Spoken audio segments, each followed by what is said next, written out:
দুইটা পথ, একটা মুখে দোয়া, একটা হলো অর্থের দান। অর্থের দান যেন গরিব হয়ে দিয়ে সবাইকে খাওয়া দিতে হবে, ওটা তো সাদকা, তো সবাই খাবে কি করে?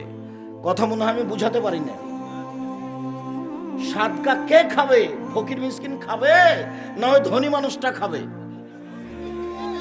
রাসূল সাল্লাল্লাহু আলাইহি সাল্লাম একদিন রাস্তা দিয়ে হাঁটছিলেন, একটা খেজুর পেয়ে নিয়েছেন, তখন বলছেন লাউলা আন্নী আখাফু আন তাকুনা মিনাস সাদাকা লাকানতু। ও খেজুর, যদি আমার সন্দেহ না হতো যে তুমি সাদকার হতে পারো, তাহলে আমি মুহাম্মদ সাল্লাল্লাহু আলাইহি সাল্লাম তোমাকে খেয়ে নিতাম, কিন্তু আমার সন্দেহ হচ্ছে যে তুমি সাদকার খেজুর হতে পারে, আমি এই জন্য তোমাকে খাচ্ছি না। হুসাইন রাদিয়াল্লাহু তাআলা আনহু সাদকার খেজুরের পাশে বসেছিলেন, একটা খেজুর নিয়ে মুখে দিয়ে দিয়েছেন। আল্লাহর নবী লাফ দিয়ে উঠে বলছেন লেতরা, কিক কিক, বমন করা হাতে আঙ্গুল মুখের ভিতরে ঢুকিয়ে খেজুর বের করে ফেলছে। তুমি জানো না আমার সারতা?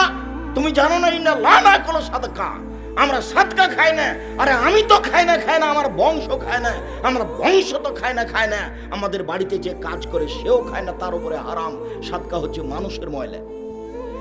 আমি মুহাম্মদ সাল্লাল্লাহু আলাইহি সাল্লাম সাদকা খায় না, আমার বংশ সাদকা খায় না, আমার বাড়ির কাজের লোকে সাদকা খায় না, সাদকা হচ্ছে মানুষের ময়লা।